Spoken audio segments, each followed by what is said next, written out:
കിഷ്കിന്താകാന്ഡം ടീമിൻ്റെ ഏറ്റവും പുതിയ സിനിമ ഇക്കോ തിയേറ്ററിൽ പോയി കണ്ടു. ബാഹുൽ രമേശ് തിരക്കഥ എഴുതി അദ്ദേഹം തന്നെ DOP നിർവഹിച്ചിരിക്കുന്നു. ദിനിജിത്ത് അയ്യത്താൻ സംവിധാനം ചെയ്തിരിക്കുന്നു. മുജീബ് മജീദിൻ്റെ മ്യൂസിക്, സൂരജ് ES ആണ് എഡിറ്റിംഗ് നിർവഹിച്ചിട്ടുള്ളത്. ശ്രീക് വാര്യറുടെ കളറിംഗ് ആണ്, വിഷ്ണു ഗോവിന്ദിൻ്റെ ഓഡിയോഗ്രഫിയാണ്. ഈ സിനിമയെക്കുറിച്ച് പറയാനാണെങ്കിൽ, ചുരുങ്ങിയ വാക്കുകളിൽ പറയാനാണെങ്കിൽ, സ്പോയിലർ ഇല്ലാതെ പറയാനാണെങ്കിൽ, എനിക്ക് തിയേറ്ററിലിരുന്ന് കൂവാൻ തോന്നിയ സിനിമയാണിത്. കൂവൽ എന്ന് പറഞ്ഞു കഴിഞ്ഞാൽ മറ്റേ ആക്കി ഊക്കിയുള്ള ആ കൂവലല്ല. ഈ സിനിമയുടെ ഒരു ക്ലൈമാക്സ് സീനിലേക്കൊക്കെ എത്തുമ്പോഴുള്ള ഒരു ഡയലോഗ്, സിനിമയിലെ തന്നെ ലാസ്റ്റ് ഡയലോഗാണെന്ന് തോന്നുന്നു. ആ ഡയലോഗ് കഴിഞ്ഞിട്ട് അടുത്ത കട്ട് വരുന്നതിന് മുമ്പ് വരാൻ പോകുന്ന എന്താണെന്നൊക്കെ ഒന്ന് മനസ്സിലാക്കി കഴിയുമ്പോൾ നമ്മുടെ ഉള്ളിൽ നിന്ന്, സിനിമ കണ്ടുകൊണ്ടിരിക്കുന്ന പ്രേക്ഷകൻ്റെ ഉള്ളിൽ നിന്ന് എൻ്റെ മോനെ എന്ന് പറഞ്ഞ് നമുക്ക് കൂവാൻ തോന്നില്ലേ? കുറേ കാലത്തിന് ശേഷമാണ് എനിക്ക് തിയേറ്ററിലിരുന്ന് കൂവി, അതായത് ഞാനിത് വേറെ ലെവൽ, എനിക്ക് എക്സ്പ്രസ് ചെയ്യാൻ വേറെ വാക്കുകളില്ലാത്തതുകൊണ്ട് കൂവി വിളിച്ച് കാണാൻ തോന്നിയ, പക്ഷേ ബാക്കിയുള്ള ആരുടെ എക്സ്പീരിയൻസ് മോശമാക്കരുത് എന്നുള്ളതുകൊണ്ട് കൈയടിക്കാൻ പോലും ഞാൻ അനങ്ങിയിട്ടില്ല. കാര്യം നമ്മൾ സ്തബ്ധിച്ചിരുന്ന് പോകുന്ന പോലത്തെ ഒരു മൊമെൻ്റായിട്ടാണ് അവരത് ക്രിയേറ്റ് ചെയ്തിരിക്കുന്നത്. ഞാൻ അത് അങ്ങനെ വന്നല്ലോ എന്ന് ആലോചിച്ചിട്ട് എനിക്ക് ഈ സന്തോഷം എല്ലാം കൂടി വന്ന് പോകാൻ വന്നിട്ട് ഞാൻ കൺട്രോൾ ചെയ്യാൻ കഷ്ടപ്പെട്ടിരുന്ന് കണ്ടു തീർത്ത ഒരു ഗംഭീര തിയേറ്റർ എക്സ്പീരിയൻസ് ആണ് ഇക്കോ. ഞാൻ പറയുന്നത്, നിങ്ങൾ ഈ സിനിമയെക്കുറിച്ചുള്ള വലിയ ചർച്ചകളൊന്നും കേൾക്കണ്ട. ഞാൻ പരമാവധി ഈ പറയാൻ പോകുന്നതിൽ സ്പോയിലർ ഇല്ലാതെ നോക്കാം. പക്ഷേ ഈ സിനിമയുമായി ബന്ധപ്പെട്ട ചർച്ചകളിലേക്ക് പോകുന്നതിന് മുമ്പ് നിങ്ങൾ ഈ സിനിമ കാണണം. കാരണം ഒരുപാട് ചർച്ച ചെയ്യാനുണ്ട്. അത് ഫസ്റ്റ് ഓഫ് ഓൾ, നിങ്ങൾക്ക് കുറേ കാര്യങ്ങൾ പല പെർസ്പെക്റ്റീവിൽ നോക്കി കണ്ടുകൊണ്ട് സംസാരിക്കാൻ ഒരുപാട് ഈ സിനിമയിലുണ്ട്. വേണമെങ്കിൽ 2-3 ദിവസം ഇരുന്ന് സംസാരിക്കാനും റീവാച്ച് ചെയ്യാനുള്ളതും സിനിമയിലുണ്ട്. പക്ഷേ നിങ്ങൾ ഒരു വട്ടമെങ്കിലും കണ്ടിട്ട് ആ ഡിസ്കഷൻസിൽ ഇരുന്ന് കഴിഞ്ഞാൽ, ഒന്ന് നിങ്ങൾക്ക് സ്പോയിലർ ഫ്രീ ആയിട്ട് ഡിസ്കഷൻസിൽ പങ്കെടുക്കാം, നിങ്ങൾക്ക് പറയാൻ കുറേ ഉണ്ടാവും. അങ്ങനത്തെ ഒരു കിടുകിടാന്തരം പടമാണ്. അതുകൊണ്ട് just go and watch it. It's A must watch in theatres എന്നാണ് ഞാൻ ഈ സിനിമയെക്കുറിച്ച് പറയുക. പോസിറ്റീവ്സിനെ കുറിച്ച് പറയാനാണെങ്കിൽ പെർഫോമൻസുകളെ കുറിച്ച് തന്നെ പറഞ്ഞു തുടങ്ങാം. സന്ദീപ് പ്രദീപ് അവനൊരു മുത്താണ്, ഒരു മുതലാണ്, മലയാള സിനിമയ്ക്ക് അവനൊരു വാഗ്ദാനമാണ് എന്നൊക്കെ നമുക്ക് അതായത് നമ്മളിങ്ങനെ ചുമ്മാ പുകഴ്ത്താൻ വേണ്ടിയൊക്കെ പറയില്ലേ എന്ന് പറയുന്ന ഒരു പുകഴ്ത്തലിൻ്റെയും ലാഞ്ചന ഇല്ലാതെ വളരെ ക്രിസ്റ്റൽ ക്ലിയർ ആയിട്ട് പറയാം, മച്ചാൻ ഇവിടെ നിലനിൽക്കാൻ പോകുന്ന മുതലാണ്. അതവൻ വിളിച്ചു പറയുന്ന ഒരു സിനിമയാണിത്.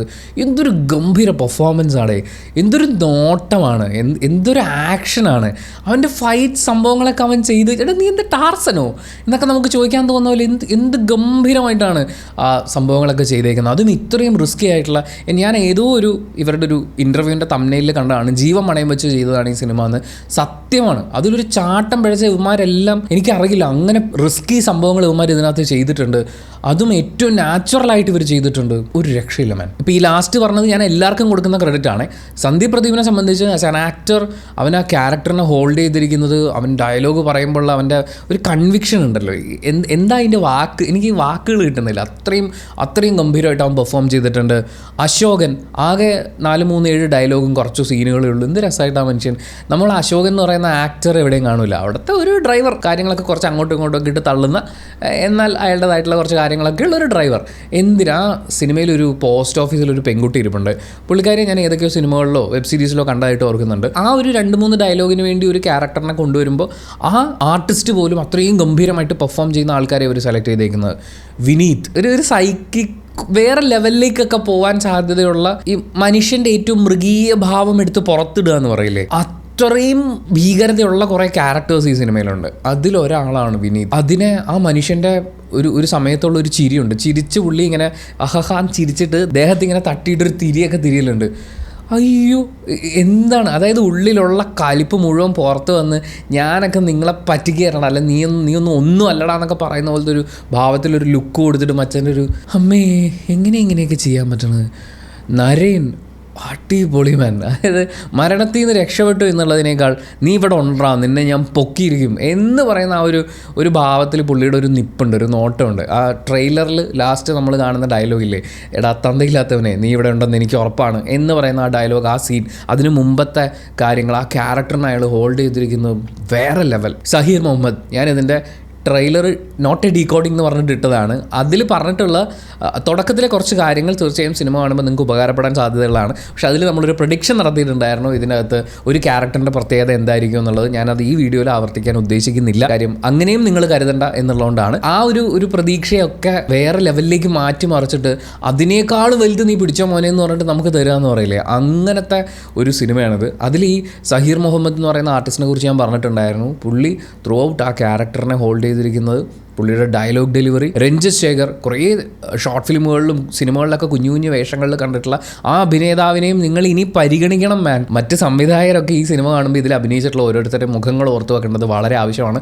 അത്രയും നല്ല ആർട്ടിസ്റ്റുകളെ അവർ ഇതിനകത്ത് ഏറ്റവും നല്ല വേഷങ്ങൾ കൊടുത്തുകൊണ്ട് കിട്ടുന്നതൊക്കെ അവർ പൊളിച്ചെടുക്കുന്ന രീതിയിൽ അവതരിപ്പിക്കപ്പെട്ടിട്ടുണ്ട്. ബിനു പപ്പു ഗംഭീരമായിട്ട് ചെയ്തു. സിം ജി ഫെയ് എന്നാണ് മലയക്കാരിയായിട്ടുള്ള ക്യാരക്ടറിൻ്റെ ചെറുപ്പം ചെയ്തിട്ടുള്ള, നമ്മൾ ട്രെയിലറിലും ടീസറിലും കാണുന്ന ആ ചെറിയ പെൺകുട്ടി, ആ വേഷം ചെയ്തിട്ടുള്ള ആർട്ടിസ്റ്റ് അവർക്ക് കിട്ടിയിട്ടുള്ളതിനെ നന്നായി ചെയ്തിട്ടുണ്ട്. പക്ഷേ ഗംഭീരം, കിടിലം എന്നൊക്കെ പറയാൻ ഞാൻ ആഗ്രഹിക്കുന്നത് അവരുടെ ഏജ്ഡ് വേർഷൻ ചെയ്തിട്ടുള്ള ബിയാന മൊമിൻ എന്നാണ് ഞാൻ അവരുടെ പേര് സെർച്ച് ചെയ്തപ്പോൾ കിട്ടിയത്. ഐ മീൻ യൂട്യൂബിൽ അവർ കൊടുത്തിരിക്കുന്നത് അങ്ങനെയാണ്. പ്രൊനൗൺസിയേഷൻ തെറ്റിപ്പോയിട്ടുണ്ടെങ്കിൽ ക്ഷമിക്കണം. നിങ്ങൾ അവരുടെ ലാംഗ്വേജിൽ ഇത് പറഞ്ഞ് മനസ്സിലാക്കി കൊടുക്കണം. നിങ്ങളൊരു അതിഗംഭീര ആർട്ടിസ്റ്റാണ്, അടിപൊളിയായിട്ട് ഗംഭീരമായിട്ട് ആ വേഷം കൈകാര്യം ചെയ്തു. അതായത് വളരെ സെർട്ടിലായിട്ടുള്ളൊരു നോട്ടമാണ്. ആ നോട്ടത്തിനകത്ത് നിങ്ങൾക്ക് ഈ ഭൂലോകം കൈപ്പിടിയിൽ അടക്കി പിടിക്കാൻ പറ്റുന്ന ആ സ്ട്രെങ്ത് ഉണ്ട് എന്ന് ഫീൽ ചെയ്യിപ്പിക്കണം. പക്ഷേ അങ്ങനൊരു ഭാവം നിങ്ങളുടെ ഉള്ളിലുള്ളത് അവനറിയാൻ പാടില്ല. നിങ്ങൾ അങ്ങനെ ഒരു നോട്ടം നോക്കിക്കേ എന്ന് പറഞ്ഞു കഴിഞ്ഞാൽ നിങ്ങളെ കൊണ്ട് പറ്റുമോ, എന്നെ കൊണ്ട് പറ്റുമോ, എത്ര ആർട്ടിസ്റ്റുകളെ കൊണ്ട് പറ്റുമോ? അത് എന്ത് രസമായിട്ട് അവരത് ചെയ്തേക്കുന്നത്. പക്ഷേ ആ ക്യാരക്ടറിനെ അതിൻ്റെ ഏറ്റവും ഫുൾ സ്കെയിലിലേക്ക് കൊണ്ടുവന്നതിനെക്കുറിച്ച് നമ്മൾ അഭിനന്ദിക്കുമ്പോൾ KPSC ലീല എന്ന് പറയുന്ന ആർട്ടിസ്റ്റിനെ കുറിച്ച് കൂടി പറയണം. അവരാണ് ഈ ഒരു ക്യാരക്ടറിനെ ഡബ് ചെയ്തിരിക്കുന്നതെന്നാണ് ഞാൻ വിശ്വസിക്കുന്നത്. ഇതിൻ്റെ ട്രെയിലർ റിയാക്ഷൻ വീഡിയോയിൽ ശബ്ദം കേട്ടപ്പോൾ ഞാൻ കേട്ടിട്ടുണ്ടല്ലോ എന്ന് പറഞ്ഞാൽ ഞാൻ ഇതിൻ്റെ ക്രെഡിറ്റ്സ് നോക്കിയിട്ടില്ല കേട്ടോ. തിയേറ്ററിൽ പടം കഴിഞ്ഞിട്ട് ഞങ്ങളിങ്ങനെ മുഖത്തോട് മുഖം നോക്കിയിരിക്കുക എന്തുവാടേ കണ്ടതെന്നുള്ള ഭാവത്തിൽ. അപ്പം ക്രെഡിറ്റ്സ് അങ്ങനെ നോക്കാൻ പറ്റിയില്ല. KPSC ലീല തന്നെയാണെന്ന് ഞാൻ വിശ്വസിക്കുന്നു. മാരക ഡബ്ബിങ് എന്ന് വെച്ചാൽ ആ ക്യാരക്ടറിനെ ജീവൻ കൊടുത്ത് അവരിങ്ങനെ നമ്മുടെ മുന്നിലേക്ക് കൊണ്ടുവരികയാണ്. എന്ത് രസമായിട്ടാണ് ഡബ് ചെയ്ത് വെച്ചേക്കുന്നത്. പിന്നെയും ഒരു ക്യാരക്ടറിനെ കുറിച്ച് കൂടി പറയാനുണ്ട്. അത് കുര്യച്ചനാണ്. കുര്യച്ചനെ കുറിച്ച് നിങ്ങൾ തിയേറ്ററിൽ സിനിമ കണ്ട് മനസ്സിലാക്കണം. കാരണം കുര്യച്ചൻ നമ്മൾ സ്ക്രീനിൽ കാണുന്നതിനും അപ്പുറമാണ് സ്ക്രീൻ റൈറ്റിങ്ങിൽ അവർ കൊണ്ടുവന്നിരിക്കുന്നത്. അതൊരു അപാര പരിപാടിയാണ്. അത് നിങ്ങൾ എക്സ്പീരിയൻസ് ചെയ്യണം എന്നുള്ളതുകൊണ്ട് ഞാൻ അതിനെക്കുറിച്ച് പറയുന്നില്ല. പക്ഷേ പെർഫോമൻസ് വൈസ് അടിപൊളി എന്ന് മാത്രമേ ഞാൻ പറയുന്നുള്ളൂ. BGM Mujeeb Majeed, magic of Mujeeb Majeed എന്നേ ഞാൻ പറയുള്ളൂ.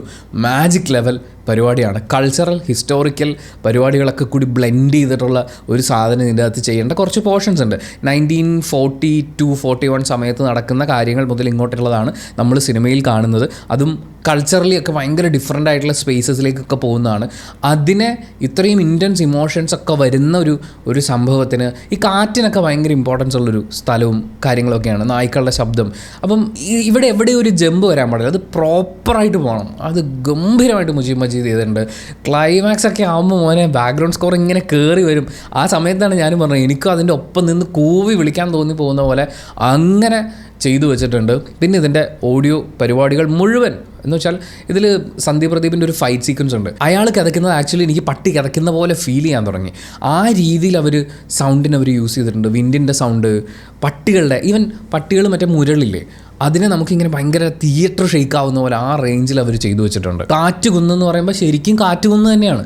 അതങ്ങനെ തന്നെയാണ്. അങ്ങനെ അതിൻ്റെ സൗണ്ട് വന്നിട്ടുണ്ട്. നിങ്ങൾ കണ്ണടച്ചിരുന്ന് ഈ സിനിമ കണ്ടാൽ പോലും നിങ്ങൾക്ക് കുറേ സാധനങ്ങൾ 1-2 ഫോട്ടോസ് മാത്രം നിന്ന് ബാക്കി ഇമാജിൻ ചെയ്യാൻ പറഞ്ഞാൽ നമുക്ക് ഇമാജിൻ ചെയ്യാൻ പറ്റും. ആ റേഞ്ചിൽ ഫീൽ ചെയ്യിപ്പിക്കുന്ന പോലെ അവരിതിൽ സൗണ്ട് വർക്ക് ചെയ്തിട്ടുണ്ട്. സൗണ്ടിൻ്റെ എല്ലാ ഡിപ്പാർട്ട്മെൻറ്റും ഗംഭീരമായിട്ട് ചെയ്തിട്ടുണ്ട്. അതുകൊണ്ടാണ് തുടക്കത്തിൽ വിഷ്ണു ഗോവിന്ദാണ് ഓഡിയോഗ്രഫി എന്നുള്ളത് ഞാൻ എടുത്തു പറഞ്ഞത്. വിഷ്വൽ പരിപാടികൾ എല്ലാം അടിപൊളിയായിരുന്നു. നമ്മൾ കാണുന്നത് ഏറ്റവും സുന്ദരമായ പ്രകൃതിയാണ്. നമ്മളൊക്കെ ഒരു ചൂടുകാലത്ത് എവിടെയെങ്കിലും ട്രിപ്പ് പോകണമെന്നുള്ള നമ്മുടെ മനസ്സിലെ ഫസ്റ്റ് ഓപ്ഷനാണ് നമ്മൾ ഈ കണ്ടുകൊണ്ടിരിക്കുന്നത്. അവിടെ പോയി ശാന്തമായി ആ കാറ്റ് കൊണ്ട് ഇങ്ങനെ ഇരിക്കണം മോനെ എന്ന് ചിന്തിക്കുന്ന പോലത്തെ സ്ഥലം. പക്ഷേ അവിടെ ഒളിഞ്ഞിരിക്കുന്ന ഭീകരത എത്രത്തോളമാണ്, അതിൻ്റെ ഡെപ്ത് എത്രത്തോളമാണ് എന്നുള്ളത് നമുക്ക് അതുപോലെ ഫീൽ ചെയ്യിപ്പിക്കുന്നു. ആ ഭീകരതയെ കൂടി നമ്മളിലേക്ക് എത്തിക്കുന്ന രീതിയിൽ അതിനെ ക്യാപ്ചർ ചെയ്തിട്ടുണ്ട്. അതിൻ്റെ കളറിങ് അതിപ്രധാനമായിട്ടുള്ളൊരു കാര്യമാണ്. അവിടുത്തെ ക്ലൈമറ്റ് നമുക്ക് ഫീൽ ചെയ്യുക. അവിടെ ഒരു വീട് കാണുന്നുണ്ട്. അങ്ങനെ ഒരു കുന്നിൻ്റെ മുകളിൽ ആര് പോയി വീട് വെക്കാനുള്ളതാണ് എന്നാണ് ഞാൻ ആലോചിക്കുന്നത്. അപ്പോൾ അത് സെറ്റ് ഇട്ടതായിരിക്കും. സജീഷ് താമരശ്ശേരിയാണ് ഇതിൻ്റെ ആർട്ട് ഡിപ്പാർട്ട്മെൻറ്റ് ചെയ്തിട്ടുള്ളത്. എല്ലാം എന്ന് വെച്ചാൽ ഈ ഒരു കാലഘട്ടത്തിനെ കാണിക്കാൻ വേണ്ടി നമ്മൾ കാണുന്ന വണ്ടികൾ, ഇവരുടെ കോസ്റ്റ്യൂംസ്, പിന്നെ മേക്കപ്പ് പരിപാടികൾ എല്ലാത്തിലും ഒരു ടച്ചുണ്ട്. ഒരു ആർട്ടിസ്റ്റിൻ്റെ ട്രൂ ആർട്ടിസ്റ്റിൻ്റെ ടച്ചുണ്ട് അതിൻ്റെ വിഷ്വൽ പരിപാടികളിലെല്ലാം. അതിലേക്ക് കോൺട്രിബ്യൂട്ട് ചെയ്തിട്ടുള്ള എല്ലാ ആൾക്കാരും അതിഗംഭീര കോൺട്രിബ്യൂഷനാണ് ചെയ്തിട്ടുള്ളത്. അതിൻ്റെ എല്ലാം റിസൾട്ട് സിനിമയുടെ വിഷ്വലിൽ കാണാനുണ്ട്. അപാര പരിപാടിയാണ്. പിന്നെ പറയേണ്ടത് ഇതിൻ്റെ തീമാണ്. പട്ടികൾ എന്ന് പറയുമ്പോൾ നമ്മുടെ മനസ്സിലേക്ക് വരുന്ന അവരുടെ കുറച്ച് ഫീച്ചേഴ്സ് എന്തൊക്കെയാണ്? വളരെ ലോയലാണ്, ഒബീഡിയൻ്റ് ആണ്, പ്രൊട്ടക്ഷനാണ്, വേട്ടയ്ക്ക് വേണമെങ്കിൽ ഉപയോഗിക്കാം, ഹെൽപ്പ് ചെയ്യാം തുടങ്ങി കുറേ കാര്യങ്ങൾ നമുക്ക് പട്ടികളുമായിട്ട് കണക്ട് ചെയ്ത് അവരുടെ സ്വഭാവങ്ങളായിട്ട് ചേർത്ത് വെക്കാനുള്ളതുണ്ടല്ലോ. അതൊക്കെ തന്നെയാണ് നമ്മൾ ഈ സിനിമയിൽ കാണുന്നത്. അതിനെ എണ്ണിപ്പെറുക്കി പറഞ്ഞു കഴിഞ്ഞാൽ ചിലപ്പോൾ സ്പോയിലർ ആവുമെന്നുള്ളതുകൊണ്ട് പറയുന്നില്ല. പക്ഷേ ഈ പ്രൊട്ടക്ഷനും തടവിലാക്കലും തമ്മിലുള്ള ഒരു ഡിഫറൻസ് ആൻഡ് പ്രണയം, അതൊക്കെയാണ് ഇതിനകത്ത് പ്രധാനമായിട്ട് വരുന്നത്. അതെല്ലാം അതിഗംഭീരമായിട്ട് തന്നെ പ്രേക്ഷകരോട് കമ്മ്യൂണിക്കേറ്റ് ചെയ്യുന്ന രീതിയിൽ, എന്നാൽ തീം ഇതാണ്, അതുകൊണ്ട് നിങ്ങളിതൊക്കെ സഹിച്ചോണേ എന്ന് പറയുന്ന രീതിയിൽ ചെയ്തേക്കുന്നല്ല. അവരൊരു സിനിമ കാണിച്ചു തന്നിരിക്കുകയാണ്. ആ സിനിമയുടെ കഥ പറച്ചിലിൽ നമുക്ക് വായിച്ചെടുക്കാൻ ഒരുപാടുണ്ട് എന്നുള്ളതാണ് അടുത്ത പോസിറ്റീവ്. ഇതിൻ്റെ സ്റ്റോറി ലൈനാണ്, ഇതിൻ്റെ ഒരു ട്രാവൽ, കഥ എങ്ങനെ ട്രാവൽ ചെയ്യുന്നു എന്നുള്ളത് ഒന്നും പറയാനില്ല. കിഡിലോസ്കി പരിപാടിയാണ്. അതായത് നമ്മളിങ്ങനെ ഗ്രിപ്പിംഗ് ആയിട്ടിരിക്കും, സമയം പോകുന്നത് നമ്മൾ അറിയില്ല, നമ്മൾ അതിൻ്റെ അകത്ത് തന്നെ ആയിരിക്കും. നമ്മളെ ഇടയ്ക്കിടയ്ക്ക് ത്രില്ലടിപ്പിക്കുന്ന അടുത്തത് എന്താണ്, ഇതെന്താണ്, ഇയാളാരാണ് എന്ന് പറയുന്നത് പോലത്തെ ആ ഒരു എക്സൈറ്റ്മെൻറ്റ് നമ്മളിൽ ഇങ്ങനെ നിലനിർത്തിക്കൊണ്ട് പോകുന്ന, ക്യൂരിയോസിറ്റി നിലനിർത്തിക്കൊണ്ട് പോകുന്ന, ലാസ്റ്റ് മൊമെൻറ്റ് വരെ നമ്മളെ അങ്ങനെ നിർത്തുന്ന ഒരു കഥ പറച്ചിൽ രീതിയാണ് ഈ സിനിമയുടെ. എനിക്ക് നെഗറ്റീവ്സ് ഒന്നും പറയാനില്ല മാൻ, ജസ്റ്റ് ഗോ ആൻഡ് വാച്ച്, അത്രേ പറയാനുള്ളൂ. അടിപൊളി ഇടിവെട്ടൊരു പടം. ചിലപ്പോൾ ഞാൻ ഒരു വട്ടം കൂടി കാണാനാണെങ്കിലും, ചില ഇങ്ങനത്തെ സിനിമകളിൽ ക്ലൈമാക്സ് എന്താണെന്ന് അറിഞ്ഞാൽ പിന്നെ നമുക്ക് ആ സിനിമ കാണാൻ പിന്നെ ഒന്നും ഉണ്ടാവില്ല. കാര്യം ആ ക്ലൈമാക്സിൽ ഒരു ട്വിസ്റ്റിലായിരിക്കും ഇതൊക്കെ ഇരിക്കുക. പക്ഷേ ഇത് മുഴുവൻ കണ്ടു കഴിഞ്ഞാലും ഇനിയും കാണുമ്പോഴാണെങ്കിലും ചിലപ്പോൾ കുറച്ചും കൂടി റീഡ് ചെയ്യാൻ പറ്റുന്ന, കുറച്ചും കൂടി ഡെപ്തിൽ നമുക്ക് ഫീൽ ചെയ്യാൻ പറ്റുന്ന എന്തൊക്കെയോ ഈ സിനിമയിലുണ്ട് എന്ന് ഫീൽ ചെയ്യിപ്പിച്ചുകൊണ്ട് അവസാനിക്കുന്ന ഒരു ഗംഭീര തിയേറ്റർ എക്സ്പീരിയൻസ് എന്ന ഒറ്റ വാചകത്തിലാണ് ഞാൻ ഈ സിനിമയെക്കുറിച്ച് പറയാൻ ആഗ്രഹിക്കുന്നത്. ആൻഡ് അതെൻ്റെ മാത്രം പേഴ്സണൽ ഒപ്പീനിയനാണ്. സിനിമ ഓരോരുത്തർക്കും ഡിഫറൻ്റ് ആണ്. എല്ലാ സിനിമയും തിയേറ്ററിൽ കണ്ട് വിലയിരുത്തപ്പെടേണ്ടത് തന്നെയാണ്. അങ്ങനെ നിങ്ങൾ ഈ സിനിമ തിയേറ്ററിൽ കണ്ടിട്ടുണ്ടെങ്കിൽ നിങ്ങളുടെ അഭിപ്രായങ്ങൾ കമൻറ്റ് ബോക്സിൽ രേഖപ്പെടുത്തുക. കമൻറ്റ് ബോക്സും കൂടി വായിച്ചിട്ട് സിനിമയ്ക്ക് പോകണോ വേണ്ടോ തീരുമാനിക്കുന്ന ആളുകളുണ്ട്, അവർക്കതൊരു വലിയ സഹായമായിരിക്കും. അപ്പോൾ thank you so much for watching this video. Video ഇഷ്ടപ്പെട്ടാൽ ലൈക്ക് ചെയ്യുക, കമൻറ്റ് ചെയ്യുക, ഷെയർ ചെയ്യുക, സബ്സ്ക്രൈബ് ചെയ്യുന്ന കാര്യവും ഹൈപ്പ് ചെയ്യുന്ന കാര്യമൊക്കെ പരിഗണിക്കുക.